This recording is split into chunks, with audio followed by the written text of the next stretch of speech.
Greetings and sanitation film fans, Thomas L here. Here is my review for Annabelle Comes Home, which is another film set in the Conjuring universe. And for the most part, I've really enjoyed the Conjuring universe. I mean, I really liked the first Conjuring, which of course gave us Annabelle, and they of course pretty much gave us an Annabelle spin-off, which was the 2004 film, which lots of people trash on that 2004 film. I thought it was an okay film. But Annabelle Creation was a much better movie, I will admit there. And there has been few misfires of the Conjuring universe, like The Nun wasn't all that good, Curse of La Llorona wasn't all that good. So I was a little skeptical if Annabelle Comes Home was going to be all that good, because really the last two Conjuring movies I have not really enjoyed. But I'm proud to say it was a pretty decent film. I mean, this time around it shows of how Ed and Lorraine Warren, took possess of the Annabelle doll,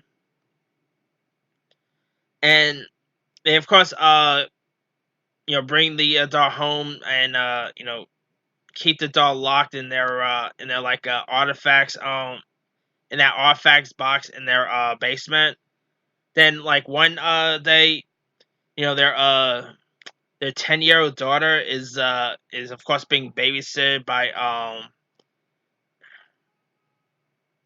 by this teenager named Mary, and Mary also has a friend named Danella, who's also watching Judy as well. But what happened is Danella, who's by the way played by this actress named Katie Surfi, who also appeared in Supernatural, so she's no stranger to the Supernatural universe.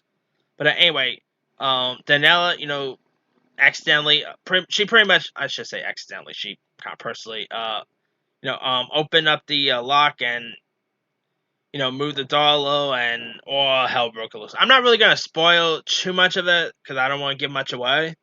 But yeah, it's really creepy. And I'm saying now we're gonna get a spin-off of Annabelle Comes Home, because in the film there's like this creepy wedding, like this creepy bride that's in the film.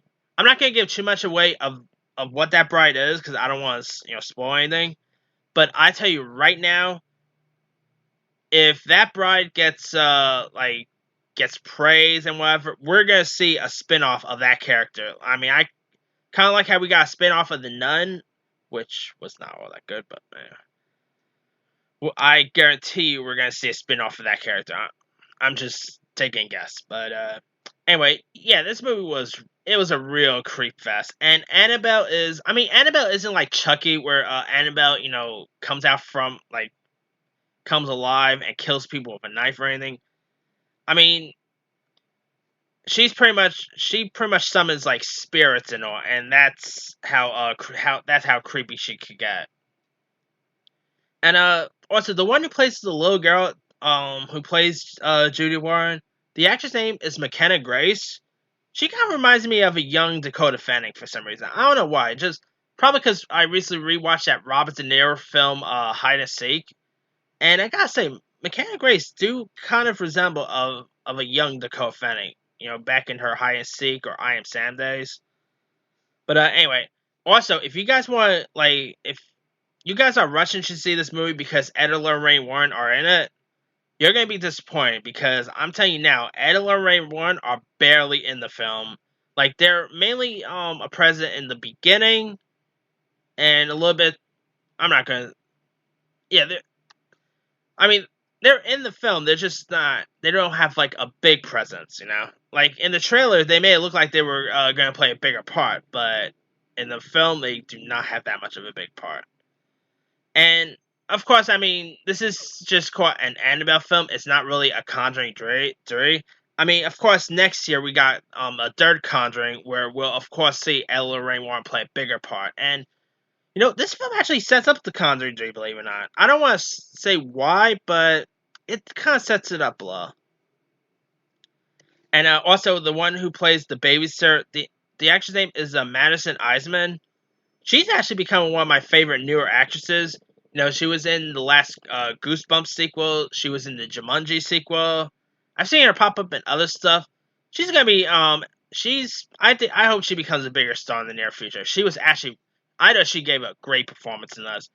And there's also like a story, like a another storyline where Daniela, like I said, played by Katie Surfi, in it Daniela, ends up like she loses her dad in this, and she's of course also blaming herself, and the ghost of her dad is is pretty much haunting as well. So there's that storyline. But yeah, I thought Annabelle Comes Home is another really good installment of the Conjuring universe. I mean, like I said, the Conjuring universe has its hit and misses. This is definitely one of its hits. I thought it was a really good one. It's creepy. Annabelle is a very creepy character. I mean, I would not want to have that dog anywhere in my house. Like seriously. And yeah, now also the film is not directed by James Wan, by the way. James Wan has a presence in it, like he's a producer, yes, but the film is directed by this new director named Gary Doberman, who also is like like a horror vet. He didn't direct anything before this, but he did produce stuff like It. He produced the Conjuring films, so he knows this world. And of of course, this is not like the Simon Kinberg situation where Simon Kinberg of course, went on his first feature ended up being Dark Phoenix. That's something totally different because Dark Phoenix was a bigger film than Annabelle Comes Home. So yeah, but after seeing Annabelle Comes Home, I'm really curious to see what Gary Doberman's next directorial effort will be. I'm kind of hoping he'll do something else outside the Conjuring universe because I'll be down to see what else he could do as well. So, but yeah, I'm really I really like the movie so much, and I might see it again. I don't know. I'll see about. But after seeing Annabelle Comes Home, I'm really curious to see what other Conjuring movies we're gonna get in the near future. Like I know we're gonna get Conjuring 3. For some reason we're getting a Nun sequel, which I don't know why you're gonna do a Nun sequel, but hey. Of course, the Crooked Man is coming, so I'll tell you something. The Conjuring universe is not going anywhere. Like, even if Annabelle Comes Home is a complete flop, I guarantee we'll still see more Conjuring films because like a Conjuring movie could come out and it could end up being like doing bad in the box office, and they'll still make them because how like highest grossing the other Conjuring films were. But I'm pretty sure Annabelle Comes Home is going to be a hit. I mean, come on. But yeah, if you're a fan of the Conjuring universe and you're a fan of the Annabelle films, I say give this one a shot. It's a really good one. I mean, it's like I said, it's creepy. It's really entertaining. Yeah, this is definitely a horror fan's film to watch now. But anyway, let me leave it to you guys. Did you have a chance to check out Annabelle Comes Home? If so, what you thought of it? Are you planning to see it? Did you like it? Did you not like it? And what have been some of your favorite films in the Conjuring universe so far? Drop a comment below. Don't forget to like, subscribe, hit that bell for more notifications. This here is Thomas L. signing off.